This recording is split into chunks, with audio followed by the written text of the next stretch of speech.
여러분의 마음을 조심히 켜는 곳, 마음온입니다. 지난주 동창 모임에서 있었던 일입니다. 6명이 식당에 모여 앉았습니다. 처음에는 근황 이야기, 건강 이야기가 오갔습니다. 그러다 한 명이 공통으로 아는 친구 이름을 꺼냈습니다. 야, 걔 요즘 어떻게 지내? 그 순간 모든 시선이 집중되었습니다. 아이고 말마. 요즘 남편이랑 난리도 아니야. 하필 자식들한테도 문제 생겨가지고.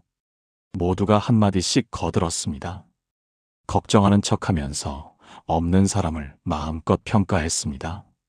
그런데 그 자리에 딱 한 명만 말이 없었습니다. 고개만 끄덕이며 차를 마셨습니다. 억지로 화제를 바꾸지도 그 친구를 변호하지도 않았습니다. 그저 입을 열지 않았습니다. 사실 우리도 그런 자리가 불편합니다. 없는 사람 이야기를 할 때 마음 한편이 무겁지 않나요?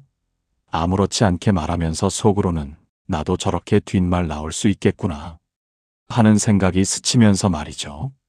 그런데 그 불편함을 어떻게 표현해야 할지 몰라서 그냥 무리를 따라 웃어넘기고 맙니다. 나이가 들수록 모임에서는 이런 말들이 더 많아지고 실컷 얘기하다가 헤어지고 나면 이상하게 에너지가 떨어집니다. 동창 모임이 끝나고 한 달쯤 지났을 때 그 사람들이 다시 모였습니다. 이번에는 한마디 아무 말 없이 조용했던 사람이 참석하지 못했습니다. 그러자 한 명이 말했습니다. 그 친구는 정말 사람이 참 점잖아. 말은 별로 없는데 왠지 믿음직스러워. 품위 있게 느껴진다고 해야 하나. 그 자리에는 지난번에 가장 열심히 떠들었던 사람도 함께 있었습니다. 그런데 그 사람이 화장실에 잠깐 가자 남은 사람들이 조용히 말했습니다. 근데 저 친구는 좀 조심해야 할 것 같아. 입만 열면 맨날 남 얘기하잖아.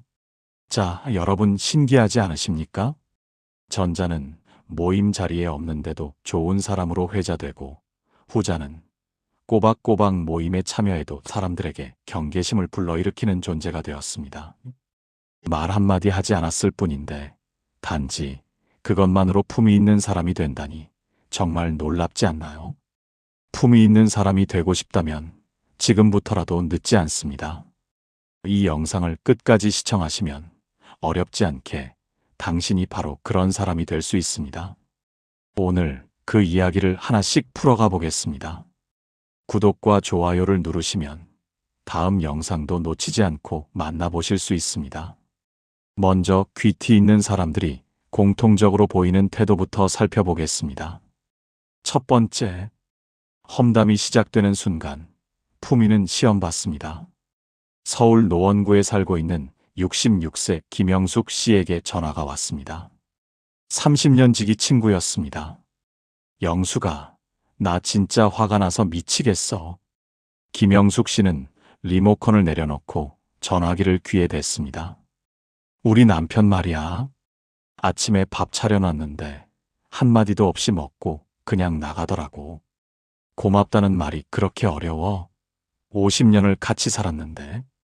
김영숙 씨는 그랬구나 하고 짧게 대답했습니다. 친구의 말이 계속 이어졌습니다. 그것도 모자라서 저녁에 들어와서는 TV만 보고 앉았어. 내가 말 걸어도 대답도 제대로 안 해. 내가 가정부 하녀야? 힘들겠다. 김영숙 씨가 말했습니다. 친구는 멈추지 않았습니다. 진짜 답답해. 평생 저래. 나는 왜 이런 사람이랑 살고 있는 걸까? 1시간이 흘렀지만 친구는 계속 남편 얘기를 했습니다. 이제는 20년 전 일까지 거슬러 올라갔습니다. 김영숙 씨는 계속 듣기만 했습니다. 그랬구나. 힘들었겠다. 같은 짧은 반응만 보였습니다. 친구가 원하는 말을 하지 않았습니다. 맞아. 남자들이 다 그렇지. 네 남편 진짜 문제 있네. 같은 말은 하지 않았습니다. 그저 들어줬습니다. 친구의 감정을 인정해줬습니다. 하지만 남편을 함께 욕하지는 않았습니다. 평가하지 않았습니다. 단정 짓지 않았습니다. 1시간 반쯤 지나서 친구의 목소리가 조금 가라앉았습니다. 그래, 내가 좀 예민했나 봐. 오늘 몸도 안 좋고 날씨도 우중충하니까 기분이 더 안 좋았나 봐. 들어줘서 고마워. 전화를 끊고 나서 김영숙 씨는 생각했습니다. 친구는 위로가 필요했던 것이지 남편을 함께 비난해줄 사람이 필요했던 건 아니었다고. 만약 자신이 함께 남편 욕을 했다면 나중에 친구는 오히려 불편해졌을 것이라고. 며칠 뒤 그 친구가 다시 전화를 걸어왔습니다. 목소리가 밝았습니다. 영수가, 저번에 전화로 하소연 들어줘서 고마워. 다른 친구들은 내 말에 맞장구 치면서 남편 욕같이 하는데 너는 그냥 들어주기만 하더라. 그게 더 좋았어. 너랑 통화하고 나니까 마음이 정리되더라고. 김영숙 씨는 웃으며 대답했습니다. 나도 힘들 때 누군가 들어주는 게 제일 필요하더라. 같이 욕해주는 게 아니라. 컬럼비아 대학교 심리학과에서 진행한 공감 반응 연구가 있습니다. 연구팀은 사람들이 스트레스 상황을 얘기할 때 어떤 반응이 도움이 되는지 분석했습니다. 참가자들을 두 개의 그룹으로 나눴습니다. 첫 번째 그룹은 이야기를 들어주되 동조하지 않는 반응을 받았습니다. 두 번째 그룹은 적극적으로 동조하는 반응을 받았습니다. 실험 결과는 의외였습니다. 스트레스 해소에 도움이 된 것은 첫 번째 그룹, 즉 동조하지 않고 그저 들어주기만 한 그룹이었습니다.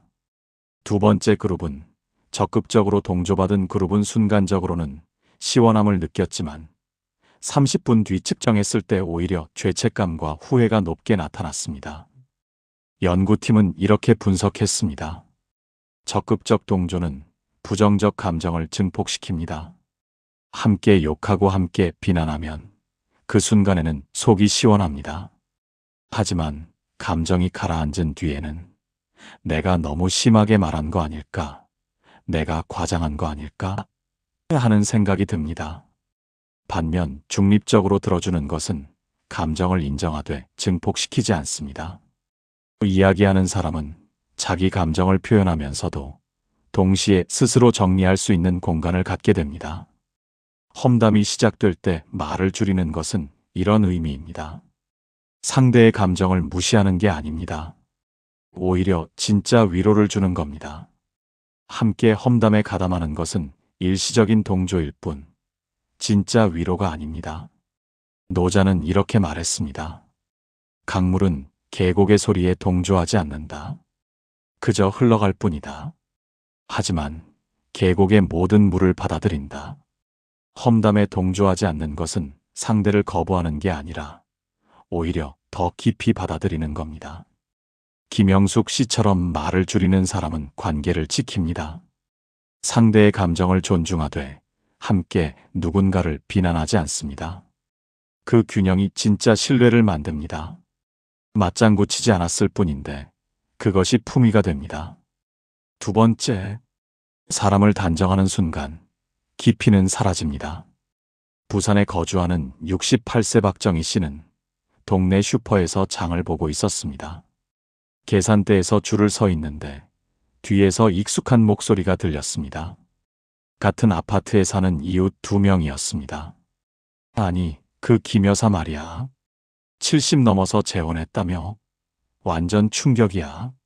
다른 한 명이 거들었습니다. 맞아. 나이값을 못하는 거지. 자식들도 다 큰 사람이 무슨 재혼이야. 창피하지도 않나. 자식들이 얼마나 부끄럽겠어. 남편 돌아가시고 3년도 안 됐는데. 박정희 씨는 계산을 마치고 나오면서 그 이웃들과 마주쳤습니다. 이웃들이 멈칫했습니다. 아, 언니. 장 보세요? 박정희 씨는 웃으며 대답했습니다. 응. 저녁 준비하려고. 한 이웃이 슬쩍 말을 꺼냈습니다. 언니, 김 여사 재혼했다는 거 들었어요? 박정희 씨는 응, 들었어. 짧게 대답했습니다. 이웃이 기다렸다는 듯이 말했습니다. 나이도 있으신 분이 무슨 재혼이에요? 창피하지도 않나 봐요. 박정희 씨는 잠시 멈췄습니다. 그리고 조용히 말했습니다. 함께 살 사람이 생겼으면 다행이지. 혼자 외로우셨겠지. 이웃이 놀라며 말했습니다. 나이가 있잖아요. 그리고 돌아가신 남편한테도 미안한 거 아니에요? 박정혜 씨가 대답했습니다. 오히려 남편분께서 바랬을 것 같은데. 혼자 외롭게 살지 말고 행복하게 살라고. 다른 이웃이 거들었습니다. 그래도 자식들이 반대했을 텐데요. 박정혜 씨가 말했습니다. 그건 모르지. 그리고 엄마 웃는 모습 보면 결국 이해하게 될 거야. 진짜 효도는 부모를 행복하게 해주는 거잖아. 이웃들은 더 이상 말을 잇지 못했습니다. 박정혜 씨는 먼저 자리를 떠났습니다. 며칠 뒤 박정혜 씨는 김 여사를 우연히 만났습니다. 아파트 산책로에서였습니다. 새 남편과 함께 걷고 있었습니다. 두 사람은 천천히 걸으며 이야기를 나누고 있었습니다.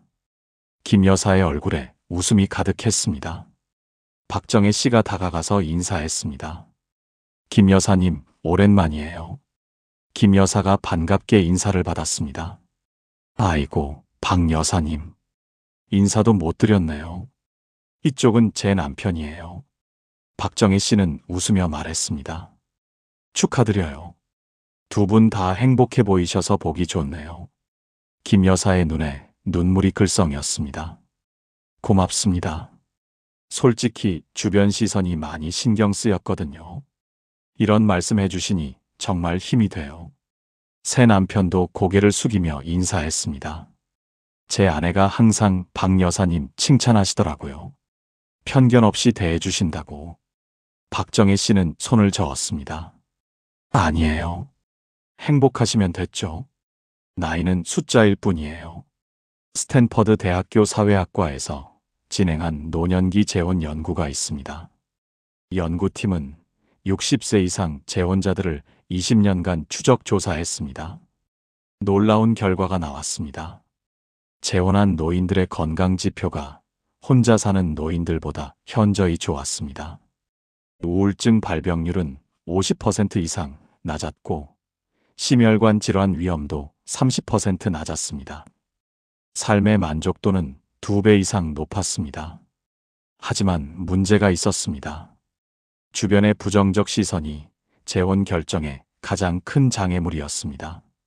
70% 이상이 주변 사람들이 뭐라고 할까봐 두렵다고 답했습니다. 특히 같은 나이대 친구들의 반응을 가장 많이 신경 썼습니다. 연구팀은 이렇게 결론 지었습니다. 노년기 재혼에 대한 사회적 편견은 많은 노인들의 행복을 가로막고 있다. 나이에 맞게 살아야 한다는 고정관념이 개인의 선택권을 제한하고 있다.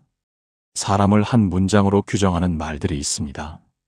나이 값을 못해, 분수를 몰라, 주제 파악해야지. 이런 말들은 상대의 선택을 부정합니다. 그 사람의 삶을 우리가 정한 틀에 가두려고 합니다. 하지만 누가 정했습니까? 70세는 재혼하면 안 된다고.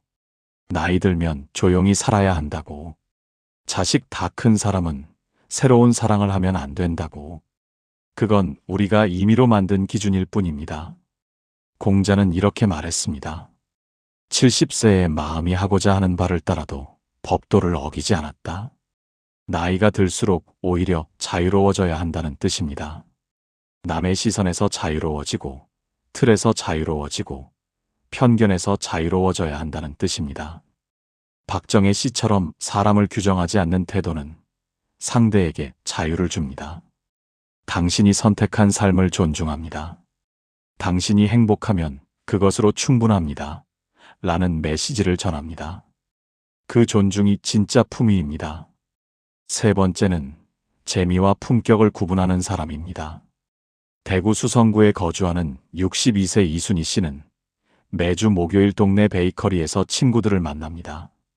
4명이 모여 커피를 마시며 수다를 떱니다. 저번 주 목요일 오후였습니다. 한 친구가 신이 나서 말을 꺼냈습니다. 야, 너희 들었어? 우리 동네 슈퍼 망했대. 그 30년 넘게 하던 슈퍼. 다른 친구들이 관심을 보였습니다. 진짜? 왜? 빚이 엄청났나 봐. 아들이 사업하다가 망했는데 그 빚을 슈퍼 주인이 다 떠안았대. 몇 억이래? 이제 집도 넘어간대. 친구가 흥분한 목소리로 말했습니다. 다른 친구가 거들었습니다. 아이고, 그럴 줄 알았어. 자식 농사 잘못 지었지. 아들이 원래 좀 건들건들했지. 사업한다더니 결국 부모 망치네. 이야기는 점점 더 자세해졌습니다. 슈퍼주인 가족의 사정이 낱낱이 분석되었습니다. 얼마를 벌었고, 얼마를 잃었고, 지금 어디 살고, 뭘 하고 있고, 마치 드라마 줄거리를 분석하듯이 말이 이어졌습니다. 이순희 씨는 빵을 먹으며 듣고만 있었습니다. 표정이 밝지 않았습니다. 한 친구가 물었습니다. 순이야, 너는 왜 말이 없어? 너도 그 슈퍼 자주 갔잖아. 이순희 씨는 잠시 침묵하다가 조용히 말했습니다. 우리가 이렇게 얘기할 일은 아닌 것 같아. 그 집도 지금 힘든데. 한 친구가 대답했습니다. 아니, 우리가 뭐 나쁜 말 한 거 아니잖아. 사실을 말하는 거지. 이순희 씨가 말했습니다. 사실이라고 해도 남의 불행을 이렇게 재미있게 얘기하는 건 좀 그런 것 같아. 입장 바꿔서 생각하면 이럴 수 있을까? 분위기가 가라앉았습니다. 한 친구가 변명하듯 말했습니다. 그래도 궁금하잖아. 동네 일인데. 이순희 씨가 대답했습니다. 궁금한 거랑 재미로 소비하는 건 다른 거야. 우리가 지금 그 가족 불행을 가지고 수다 떨고 있잖아. 아무도 말이 없었습니다. 이순희 씨가 부드럽게 말을 이었습니다. 미안해. 내가 좀 예민한가 봐. 그냥 그 집 생각하니까 마음이 안 좋아서. 한 친구가 조용히 말했습니다. 아니야. 내 말이 맞아. 우리가 좀 그랬네. 며칠 뒤 이순희 씨는 그 슈퍼를 지나가다가 멈췄습니다. 문이 닫혀 있었습니다. 셔터에는 장기 휴업 안내문이 붙어 있었습니다. 30년 넘게 그 자리를 지켰던 슈퍼가 사라졌습니다. 이순희 씨는 슈퍼 아줌마의 얼굴을 떠올렸습니다. 항상 밝게 웃으며 손님을 맞이하던 얼굴. 물건 값을 깎아달라면 흔쾌히 깎아주던 따뜻한 사람. 아이들한테 사탕을 하나씩 더 쥐어주던 인심 좋은 사람. 그 사람이 지금 얼마나 힘들까. 평생 모은 돈이 하루아침에 사라지고 살던 집마저 넘어가고 동네 사람들 입에 오르내리는 상황. 그 마음이 얼마나 무너져 있을까. 이순희 씨는 집에 돌아와서 그 슈퍼 아줌마에게 문자를 보냈습니다. 언니 이순희예요. 요즘 많이 힘드시죠?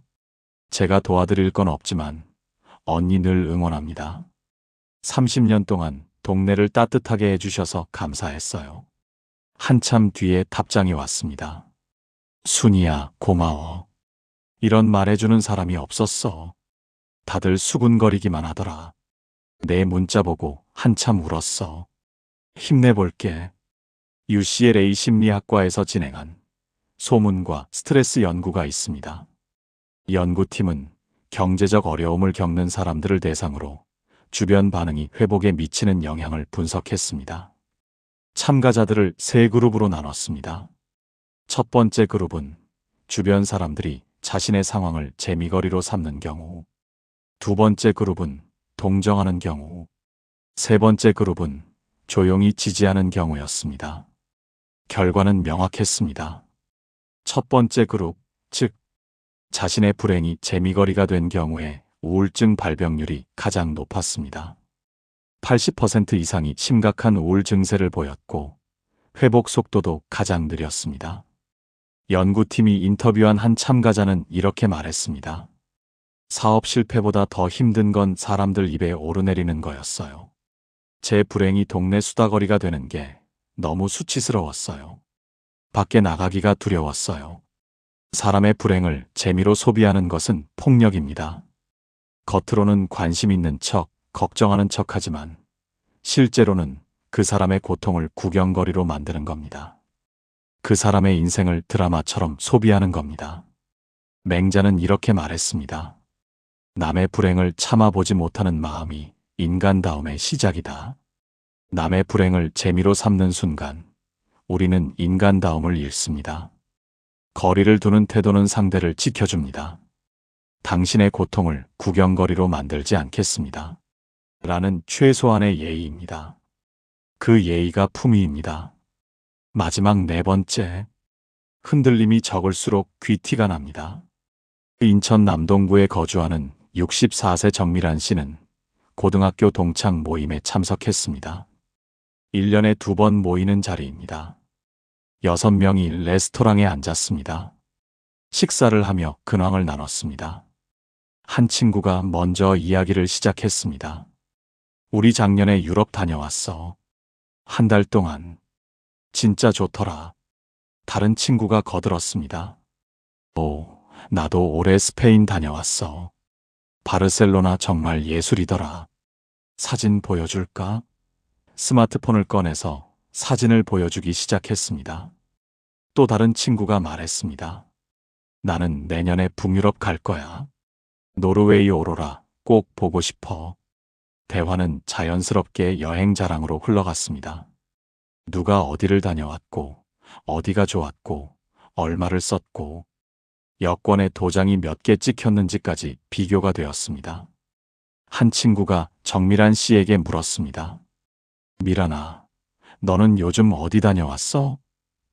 정미란 씨는 웃으며 대답했습니다. 나는 작년에 강릉 다녀왔어. 바다 보고 왔지. 잠깐 침묵이 흘렀습니다. 강릉? 국내 여행? 친구가 다시 물었습니다. 정미란 씨가 대답했습니다. 응. 바다 보면서 걷는 게 좋더라. 조용하고. 한 친구가 조심스럽게 말했습니다. 해외여행은 안 가? 건강할 때 많이 다녀야 하는데. 정미란 씨가 대답했습니다. 글쎄, 나는 국내도 아직 안 가본 데가 많아서. 제주도도 다시 가고 싶고, 전라도 쪽도 가보고 싶어. 다른 친구가 거들었습니다. 그래도 해외가 낫지. 볼 게 더 많잖아. 정미란 씨는 고개를 끄덕이며 말했습니다. 그럴 수도 있지. 근데 나는 국내 여행이 더 편하더라. 말도 통하고 음식도 입맛에 맞고 나이 들수록 편한 게 좋더라. 한 친구가 조금 걱정스러운 표정으로 말했습니다. 미란아, 혹시 해외여행 가고 싶은데 부담스러워서 그런 거면 우리한테 말해. 한번 같이 다녀오자. 정미란 씨는 웃으며 손을 저었습니다. 아니야.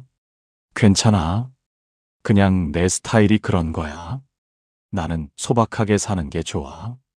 모임이 끝나고 집으로 돌아가는 길 한 친구가 정미란 씨에게 조용히 말했습니다. 미란아, 너 진짜 대단하다. 해외여행 자랑 나올 때 기죽지도 않고 나 같으면 주눅 들었을 것 같아. 정미란 씨가 대답했습니다. 왜 기죽어? 나는 내 여행이 좋았는데. 남들이 유럽 다녀왔다고 해서 내 강릉 여행이 초라해지는 건 아니잖아. 친구가 말했습니다. 그런 마음가짐이 부러워. 나는 자꾸 비교하게 돼. 남들은 저렇게 사는데 나는 뭐 하나 싶고. 정미란 씨가 말했습니다. 우리가 언제까지 비교하며 살아? 학교 다닐 때도 성적 비교하고, 취직해서는 월급 비교하고, 결혼해서는 남편 비교하고, 자식 키우면서는 자식 비교하고. 이제 좀 그만하고 싶어. 내 삶은 내 삶이잖아. 친구가 고개를 끄덕였습니다. 하버드 의대에서 진행한 장기 추적 연구가 있습니다. 연구팀은 75년 동안 사람들의 삶을 추적하며 무엇이 행복을 결정하는지 연구했습니다. 수천 명의 인생을 관찰한 결과 놀라운 사실이 밝혀졌습니다. 행복과 가장 관련이 없는 요소가 경제적 수준, 사회적 지위, 교육 수준이었습니다. 부자가 더 행복한 것도 아니고 높은 지위가 더 행복한 것도 아니었습니다. 오히려 비교를 많이 하는 사람일수록 불행했습니다. 연구를 이끈 로버트 월딩거 교수는 이렇게 말했습니다. 행복의 핵심은 자신의 삶에 만족하는 능력입니다. 남과 비교하지 않고 자신이 가진 것에 감사하는 태도가 가장 중요합니다. 연구팀은 특히 노년기에 비교 심리가 더 강해진다는 것을 발견했습니다. 젊을 때는 미래가 있어서 나도 언젠가는이라고 생각하지만 나이가 들면 이제 기회가 없구나 하는 절망이 비교를 더 고통스럽게 만듭니다. 비교는 끝이 없습니다. 위를 보면 부족하고 아래를 보면 불안합니다. 유럽 다녀온 사람은 세계 일주 다녀온 사람과 비교하고 세계 일주 다녀온 사람은 1등석 타고 다니는 사람과 비교합니다. 철학가 에피쿠로스는 이렇게 말했습니다. 행복은 남과의 비교에서 오는 것이 아니라 자신이 가진 것에 만족하는 데서 온다. 정밀한 씨처럼 비교하지 않는 태도는 자기 자신을 지킵니다. 남의 기준으로 내 삶을 평가하지 않습니다. 남이 좋다고 하는 것이 아니라 내가 좋아하는 것을 선택합니다. 그 선택이 당당함이 되고 그것이 바로 품위입니다. 지금까지 우리는 귀티나는 사람들의 태도를 살펴봤습니다. 그런데 말입니다. 세상에는 이와 정반대로 사는 사람들도 있습니다. 지금부터는 절대로 해서는 안 되는 말 3가지를 이야기하겠습니다. 이 말들은 우리가 무심코 하지만 듣는 사람에게는 평생 상처로 남는 말들입니다. 첫 번째 말부터 시작하겠습니다. 단정 짓는 것은 모든 것을 끝내버리는 한 문장입니다. 제주시에 거주하는 59세 한미숙 씨는 동네 공원을 산책하고 있었습니다. 아침 7시 공원에는 운동하는 사람들이 많았습니다. 벤치에 앉아 스트레칭을 하는데 옆 벤치에서 2분이 대화를 나누고 있었습니다. 저기 저 젊은이 보이세요? 한 어르신이 손가락으로 가리켰습니다. 30대 초반으로 보이는 남자가 공원을 천천히 걷고 있었습니다. 평일 아침인데 회사에 가지 않는 것 같았습니다. 다른 어르신이 대답했습니다. 아, 저 청년이요? 벌써 몇 년째 취직 안 했다면서요. 맞아요. 집에서 놀고만 있대요. 부모 속이 문드러질 텐데. 첫 번째 어르신이 단정지어 말했습니다. 내가 어렸을 때부터 봤는데 쟤는 원래 맨날 혼자 놀고 친구도 없고 사회성이 없어요. 그러니까 회사 생활을 못하는 거죠. 두 번째 어르신도 거들었습니다. 저 정도 나이면 벌써 결혼해서 애 낳고 살아야 하는데 부모가 교육을 잘못 시킨 거예요. 쟤는 원래 성격에 문제가 있어요. 한미숙 씨는 듣지 않으려 했지만 목소리가 컸습니다. 그 청년은 계속 걷고 있었습니다. 이어폰을 끼고 고개를 숙인 채 혼자만의 시간을 보내고 있었습니다. 며칠 뒤 한미숙 씨는 그 청년의 어머니를 동네 마트에서 만났습니다. 어머님, 안녕하세요. 한미숙 씨가 먼저 인사했습니다. 어머니의 얼굴이 많이 지쳐 보였습니다. 아, 안녕하세요. 목소리에 힘이 없었습니다. 한미숙 씨는 용기를 내서 물었습니다. 혹시 요즘 힘든 일 있으세요? 얼굴이 많이 안 좋으신 것 같아서요. 어머니는 잠시 망설이다가 조용히 말했습니다. 사실 우리 아들 때문에 좀 마음이 안 좋아요. 3년 전에 회사에서 과로로 쓰러졌는데 그 이후로 사람들 앞에 서는 게 너무 힘들다고 하더라고요. 지금 치료받으면서 천천히 회복 중이에요. 괜찮아지겠죠? 한미숙 씨는 깜짝 놀랐습니다. 그런 사정이 있으셨군요. 몰랐어요. 어머니가 계속 말했습니다. 동네 사람들이 다 오해하고 있어요. 우리 아들 백수라고 집에서 놀고 먹는다고. 어제도 누가 그러더라고요. 쟤는 원래 그런 애라고. 어머니의 눈에 눈물이 맺혔습니다. 한미숙 씨는 어머니의 손을 잡았습니다. 그러셨군요. 아드님이 열심히 치료받고 계시니까 반드시 회복할 거예요. 어머니가 고맙다며 고개를 숙였습니다. 한 여사님 같은 분이 계셔서 다행이에요. 옥스퍼드 대학교 정신의학과에서 진행한 연구가 있습니다. 연구팀은 정신질환을 가진 사람들이 겪는 사회적 낙인을 20년간 추적했습니다. 결과는 충격적이었습니다. 정신질환 회복의 가장 큰 장애물은 병 자체가 아니라 사회적 편견이었습니다.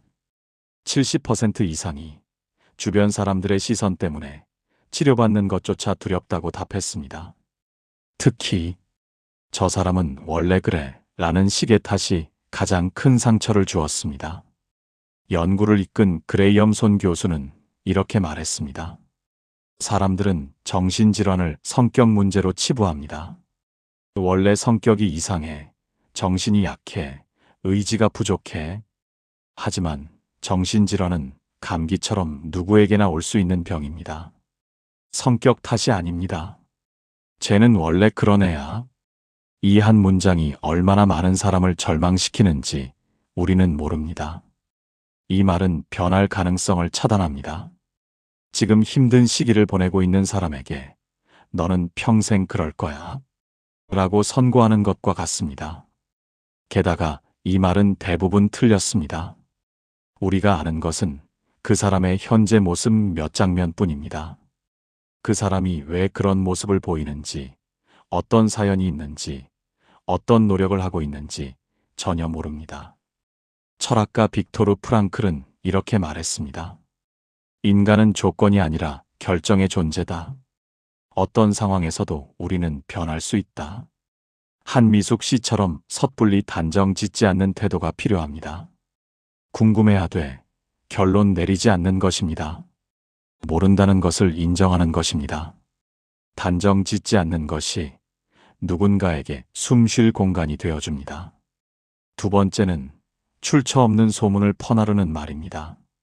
울산 남구에 거주하는 70세 최동철 씨는 아침마다 아파트 1층 정자에서 신문을 읽습니다. 같은 시간에 오는 분들이 있어서 자연스럽게 이야기를 나눕니다. 동네 소식을 나누는 작은 사랑방 같은 곳입니다. 어느 화요일 아침이었습니다. 한 어르신이 흥분한 목소리로 말했습니다. 여러분, 큰일 났습니다. 우리 아파트에 사기꾼이 살고 있대요. 다들 고개를 들었습니다. 무슨 소리예요? 내가 들은 얘긴데요. 507동에 사는 그 젊은 부부 있잖아요. 남편이 투자 사기를 쳤대요. 몇십억 규모래요. 지금 경찰 조사받고 있다던데요. 다른 어르신이 놀라며 물었습니다. 진짜예요? 누구한테 들었어요? 내가 들은 얘긴데 다들 그렇게 말하더라고요. 503동 사는 분이 그러는데 확실하대요. 또 다른 어르신이 거들었습니다. 아, 그 집 저도 수상하다고 생각했어요. 젊은데 좋은 차 타고 다니잖아요. 그 돈이 어디서 났나 했네. 소문은 순식간에 퍼졌습니다. 내가 들은 얘긴대로 시작하는 이야기가 꼬리에 꼬리를 물었습니다. 처음에는 투자 사기였던 것이 수백억대 사기로 부풀려졌고 경찰 조사는 곧 구속으로 바뀌었습니다. 최동철 씨는 듣고만 있었습니다. 말을 보태지 않았습니다.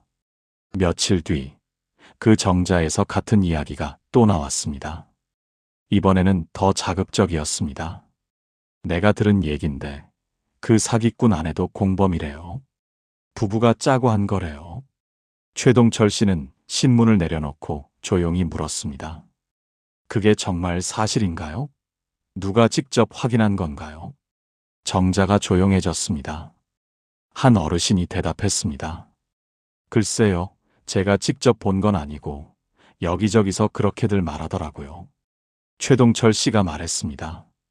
확인도 안 된 이야기를 이렇게 퍼뜨리면 안 되지 않을까요? 만약 사실이 아니면 그 가족은 어떻게 됩니까? 동네에서 살 수가 없을 텐데요. 한 어르신이 변명하듯 말했습니다.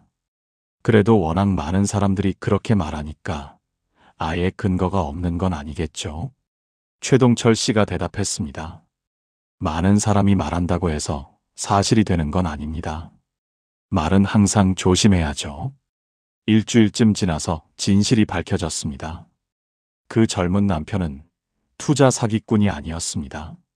IT 회사를 운영하는 정상적인 사업가였습니다. 경찰 조사도 받은 적이 없었습니다. 단지 같은 성을 가진 다른 사람이 사기 사건에 연루되었는데 동네 사람들이 착각한 것이었습니다. 그 부부는 결국 이사를 갔습니다. 소문을 견딜 수 없었다고 했습니다. 남편은 이렇게 말했습니다. 사업도 잘 되고 아내도 임신했고 행복했어요. 그런데 하루아침에 사기꾼이 됐어요. 아무것도 하지 않았는데 동네 사람들이 저를 범죄자 취급했어요. 견딜 수가 없었어요.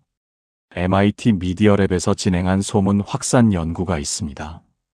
연구팀은 트위터를 통해 12만 건의 소문이 어떻게 퍼지는지 10년간 추적했습니다. 결과는 충격적이었습니다. 거짓 소문이 진실보다 6배 빠르게 퍼졌습니다. 거짓 소문이 1,500명에게 도달하는 시간은 평균 10시간이었지만 진실은 같은 거리를 가는데 60시간 이상 걸렸습니다. 특히 부정적이고 자극적인 내용일수록 확산 속도가 빨랐습니다. 더 심각한 것은 내가 들은 얘긴데 라는 표현의 위력이었습니다. 이 표현은 책임을 회피하면서도 신뢰성을 부여합니다. 내가 직접 본 건 아니지만 들었다는 건 누군가 봤다는 뜻 아닐까 하는 암묵적 논리가 작동합니다. 연구를 이끈 신한 아랄 교수는 이렇게 말했습니다. 사람들은 소문을 전달할 때 사실 여부를 확인하지 않습니다. 내가 들었다는 것만으로 전달할 자격이 있다고 생각합니다. 하지만 이것은 사회적 폭력입니다. 내가 들은 얘기라는 말은 비겁합니다. 이 말은 책임을 지지 않겠다는 선언입니다. 내가 만든 소문이 아니니 내가 책임질 필요 없다는 뜻입니다. 하지만 우리는 책임이 있습니다. 소문을 전달하는 순간 우리도 그 소문의 공범이 됩니다. 탈무드의 현자들은 이렇게 가르쳤습니다. 혀는 칼보다 더 많은 사람을 죽인다. 칼은 가까이 있는 사람만 해칠 수 있지만 혀는 멀리 있는 사람까지 죽인다. 소문이 바로 그런 무기입니다.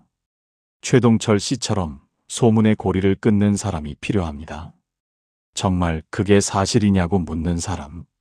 확인도 안 된 이야기를 퍼뜨리면 안 된다고 말하는 사람. 그 용기가 누군가의 인생을 지켜줍니다. 마지막으로 세 번째는 솔직함을 앞세워 상처 주는 말입니다. 전주시에 거주하는 68세 오영자 씨는 오랜만에 언니 집에 방문했습니다. 언니의 생일이라 오영자 씨의 네 남매가 모였습니다. 저녁을 먹으며 즐겁게 이야기를 나눴습니다. 어린 시절 이야기, 부모님 이야기, 자식들 이야기. 웃음소리가 끊이지 않았습니다. 그러다 큰 남동생이 막내 남동생 이야기를 꺼냈습니다. 막내야, 너 요즘 손주들을 너무 안 만나는 거 아니야? 막내 남동생이 당황하며 물었습니다. 무슨 소리야? 큰 남동생이 말했습니다. 내 아들한테 들었어. 요즘 아버지가 손주들 생일에도 안 오시고 연락도 잘 안 하신대. 애들이 할아버지 보고 싶어 한다던데. 막내 남동생의 표정이 굳었습니다. 내가 바빠서 그래. 봉사활동도 하고 동호회 활동도 하고. 큰 남동생이 계속 말했습니다. 그래도 솔직히 말하면 손주보다 취미가 더 중요한 거 아니야? 가족이 우선이어야 하는 거 아니냐? 언니도 거들었습니다. 솔직히 말하면 내가 좀 이기적인 것 같아. 나이 들어서 하고 싶은 것만 하면 어떡해. 손주들이 얼마나 할아버지 보고 싶어 하는데. 막내 남동생의 얼굴이 붉어졌습니다. 형, 누나, 나도 손주 사랑해. 그런데 내 인생도 있잖아. 평생 가족 위에 살았어. 이제 좀 내가 하고 싶은 거 해도 되는 거 아니야? 큰 남동생이 말했습니다. 그건 변명이야. 가족보다 중요한 게 어디 있어? 할아버지 역할을 해야지. 오영자 씨는 지켜보다가 조용히 말했습니다. 잠깐만. 모두가 오영자 씨를 쳐다봤습니다. 막내가 봉사활동하는 건 알아? 무슨 봉사활동하는지 아냐고. 큰 남동생이 대답했습니다. 글쎄, 그냥 뭐 노인 복지관 같은 데서 하는 거 아니야? 오영자 씨가 말했습니다. 아니에요. 말기 암 환자 호스피스 봉사를 해요. 매주 3번씩 병원 가서 혼자 돌아가시는 분들 손 잡아드리고 이야기 들어드려요. 모두가 놀라서 막내 남동생을 쳐다봤습니다. 오영자 씨가 계속 말했습니다. 나도 우연히 알았어. 지난달에 병원에서 봤거든. 막내가 어떤 할머니 손잡고 울고 있더라고. 나중에 물어봤더니 그 할머니가 아프고 나서 자식들한테 버림받았다고 하더라고. 얘는 그런 분들을 일주일에 3번씩 만나. 그분들 마지막을 함께 해드린다고. 동호회 활동이라고 한 것도 사실은 같은 봉사자들 모임이고 서로 힘든 건 나누는 자리래. 막내 남동생이 조용히 말했습니다. 손주들한테 말 안 한 건 무서워할까봐 그랬어. 할아버지가 그런 곳 간다고 하면 애들이 불안해하잖아. 그리고 사실은 거기 가면 내가 얼마나 행복한 할아버지인지 깨달아. 손주들이 있다는 게 얼마나 큰 축복인지. 큰 남동생이 고개를 숙였습니다. 미안해, 동생. 나는 몰랐어. 솔직히 말하면 이라고 하면서 내 입장은 하나도 생각 안 했네. 프린스턴 대학교 심리학과에서 진행한 솔직함과 공감의 관계 연구가 있습니다. 연구팀은 사람들이 솔직하게 말한다고 할 때 실제로 무슨 일이 일어나는지 분석했습니다. 연구 결과 솔직히, 사실은, 정직하게 말하면 이라는 표현 뒤에는 85% 확률로 상대방에 대한 비판이나 부정적 평가가 따라왔습니다. 더 문제는 이런 표현을 쓰는 사람들이 상대방의 맥락이나 사정을 고려하지 않는다는 것이었습니다. 연구를 이끈 수전 피스크 교수는 이렇게 말했습니다. 사람들은 솔직함을 무기로 사용합니다. 솔직하다는 명목으로 상대방을 판단하고 비판하고 상처 줍니다. 하지만 진짜 솔직함은 상대방의 맥락을 이해한 후에 나와야 합니다. 그래도 솔직히 말하면 이라는 표현의 문제는 여기에 있습니다. 이 말은 내 생각이 옳다는 전제를 깔고 있습니다. 내가 보기에는 이게 문제야. 라는 일방적 판단입니다. 상대방의 사정, 상황, 이유는 고려하지 않습니다. 철학자 세네카는 이렇게 말했습니다.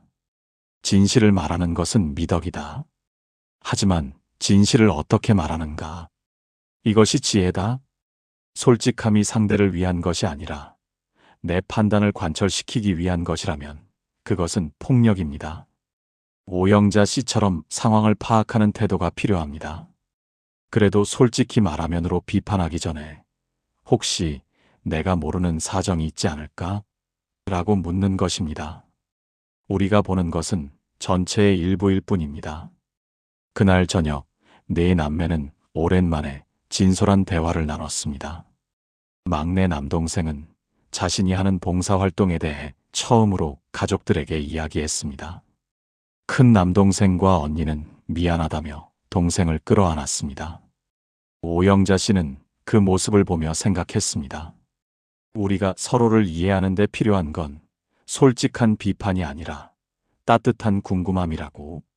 오늘 우리는 귀티 있는 사람들의 공통점을 살펴봤습니다. 험담이 시작되면 맞장구 치지 않고 조용히 들어주는 사람.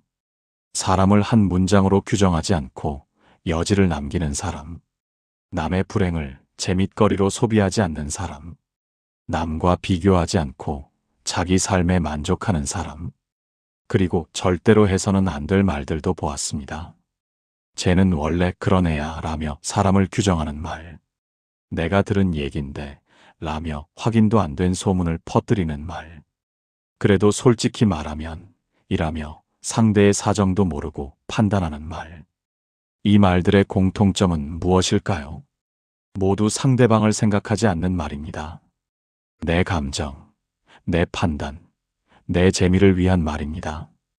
그 말이 상대에게 어떤 상처를 줄지, 어떤 영향을 미칠지 고려하지 않습니다. 나이가 들수록 우리는 깨닫게 됩니다. 말의 양보다 말의 방향이 중요하다는 것을, 무엇을 말하느냐보다 무엇을 말하지 않느냐가 더 중요하다는 것을. 젊었을 때는 말을 잘하는 것이 능력이라고 생각했습니다. 재치 있게, 재미있게, 유창하게 말하는 것이 중요했습니다. 모임에서 말을 많이 하는 사람이 인기가 있었습니다. 하지만 나이가 들면서 알게 됩니다. 진짜 능력은 말을 아끼는 것이라는 것을, 하지 않아도 되는 말을 하지 않는 것이 진짜 품격이라는 것을, 침묵할 줄 아는 것이 진짜 어른이라는 것을. 귀티는 외모에서 나오지 않습니다. 옷이나 액세서리에서 나오지 않습니다. 귀티는 말에서 나옵니다. 정확히는 하지 않은 말에서 나옵니다. 그때 우리는 이미 충분히 품위 있는 사람입니다. 이것은 나이와 상관없습니다. 배움과 상관없습니다. 경제력과 상관없습니다. 누구나 할 수 있습니다. 단지 말의 방향을 조금 바꾸면 됩니다. 입 밖으로 나오려는 말을 한 번 더 생각하면 됩니다. 이 말이 필요한가? 이 말이 누군가에게 상처를 주지는 않을까? 이 말을 굳이 내가 해야 하나? 이 세 가지만 자문하면 됩니다. 대부분의 경우 답은 하지 않는 것이 낫다입니다. 그 침묵이 우리를 지키고 그 침묵이 품위를 만듭니다. 아리스토텔레스는 이렇게 말했습니다.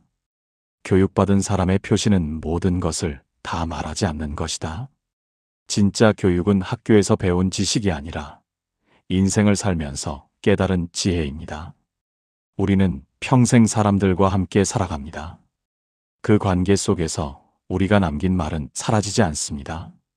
상처를 준 말도 오래 기억되지만 말을 아낀 사람도 오래도록 기억됩니다. 사람들은 결국 그런 사람을 신뢰하고 존경하고 귀하게 여깁니다. 귀티는 타인을 낮추지 않아도 충분히 드러납니다. 아니, 오히려 타인을 낮추지 않을 때 더 빛납니다. 남을 깎아내리지 않아도 나는 충분히 가치 있는 사람입니다. 사람의 수준은 말한 말보다 끝내 하지 않은 말에서 더 분명해집니다. 오늘부터 우리도 시작할 수 있습니다. 한 문장을 참는 한 번의 침묵부터 시작해 보십시오. 그것만으로도 우리는 이미 품위 있는 사람입니다. 그것만으로도 우리는 이미 귀티 있는 사람입니다. 오늘도 함께 해주셔서 고맙습니다. 구독과 좋아요를 눌러주시면 여러분의 마음이 따뜻해지는 이야기로 계속 함께 하겠습니다. 지금까지 마음온이었습니다.